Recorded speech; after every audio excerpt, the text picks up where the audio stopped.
eo ambany fitarian'andriamatoa Andry Rajoelina filohan'ny République-ny Madagasikara, eo ambany fiain'andriamatoa Christian Tsaye, Premier ministre ny lehibe ny gouvernemanta, andriamatoa Herman Nazafimahefa filohan'ny Antemerandolona, ramatoa Christine Razanamahasoa filohan'ny Antemera-pirenena, ramatoa Marie Orléans Vina ministre ny tontolo iainana sy ny fandrosoana lovain-jafy, ramatoa Lucien Hermana Armand filoha-hevitry ny Antemera-pirenena, andriamatoa Richard Rafetson gouvernora ny faritra Atsinanana, ireo ministra sy olom-boafily ary ireo tompon'andraiki-panjakana maro.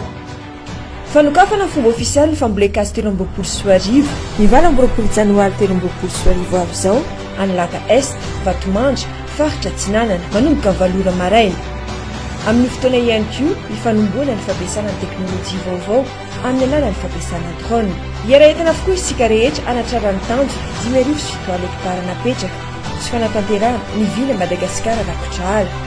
Fambolek'azy manakaiky ny vahoaka, fanatanterahana ny velirano varifolo izay mambola azo mamelona aina, izay mambola azo mamelona ny Madagasikara.